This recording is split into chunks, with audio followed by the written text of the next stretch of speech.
আসসালামু আলাইকুম ভাইয়েরা আপুরা সবাই ভালো আছেন? আলহামদুলিল্লাহ আমিও ভালো আছি আপনাদের দোয়ায়। আর আপনারা বছরকার দিন সবাই ভালো থাকেন দোয়া করি। আর এই দেখেন আজকে কিন্তু আমি আমার এক ভাই বোনের সাথে বাজারে গেছিলাম, মানে আমাকে ডাকলো, মানে যে ভাই বোন যাই কিনুক আমাকে কিন্তু ডাকে, আমি কিন্তু ভিডিও করতে পারি নাই। আর এসে দেখেছি আমার ছেলে এদিকে চান্দা শুটকি মাছ দিয়ে আলু দিয়ে দেখেন মাছ কিন্তু দেখা যাচ্ছে, আলু দিয়ে বেগুন দিয়ে পুরপুরা করেছে আমার ছেলে। আমি কিন্তু কিছুই করি দে নাই, আমি এসে গোসল করতে গেছি, গোসল করে নামাজ পড়ে ঘুরে বেড়াচ্ছি। সব কাম আমার ছেলে করেছে। ঘর বাড়ি কিন্তু আমার অগোছানো আছে, যেহেতু ডাইনিং টেবিলের কাগজ পাল্টাবো, বিছনা চাদরগুলি পাল্টাবো, তে অগোছানো আছে। তে করা হয়নি, মানে সবকিছু করবার। দেখেন আর একটা কথা আপনাদের সঙ্গে আমি শেয়ার করি। এই বিসি কলা জানেন না, আমরা যখন ছোট ছিলাম তখন আটানা করে কিন্তু কিনে খাইছি। আর পান্তা ভাত দিয়ে খাইতে কিন্তু ভারী মজা লাগে। তে রোজা আছি, পান্তা ভাত দিয়ে খাওয়ার তো আমার তো নাই, কিভাবে খাবো?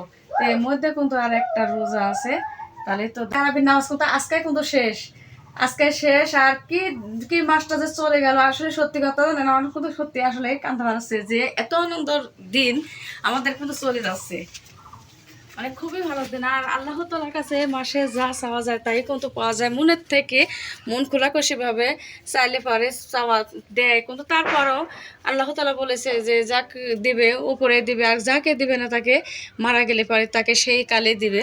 তো যাই হোক, আর এই যে ইফতার খাইতে বসে গেছে, কি জন্য হচ্ছে ধরেন মুড়া এগুলি ধরেন হচ্ছে খাই। আমার ছেলে হাসতেছে, তো হাসি ভালো, সরি কিছু মনে করেন না। তো যাই হোক, এই মুড়ি ছোলা এগুলি খায় না, কি জন্য গ্যাসের প্রবলেম হয়, এই জন্য কয়দিন খেয়েছিলাম, এখন খায় না, ভাত খায়। আর এই দেখেন ভাত দিয়ে বসে গেছে। আর এই যে চান্দা শুক্তি দিয়ে বেগুন দিয়ে আলু দিয়ে রান্না করছি। আর এই যে এখানে ডিম দিয়ে কদু দিয়ে রান্না করা আছে।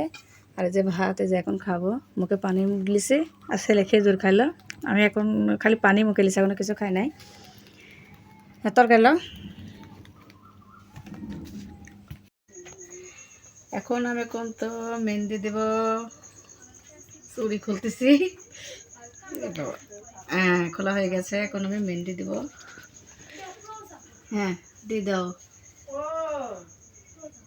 আমি ইফতার করে উঠে এদিকে নামাজ পড়লাম, নামাজ পড়ে মেহেন্দি অর্ডার দিয়েছিলাম অর্গানিক, সে মেহেন্দি দিয়ে গেল। তো ছেলে আমাকে দিয়ে দিচ্ছে এই যে মেহেন্দিটা। দেখেন আমি ভিডিও করতে পারিনি, কি জন্য আমার হাজব্যান্ড ফোন দিয়েছিল, তার সাথে কথা বলতে লাগছিলাম, এই জন্য করতে পারিনি। তো যে এখন দেখাচ্ছে, দেখেন সেই সুন্দর হয়েছে না খারাপ হয়েছে, আপনারা কমেন্টে বলবেন যে কেমন হয়েছে।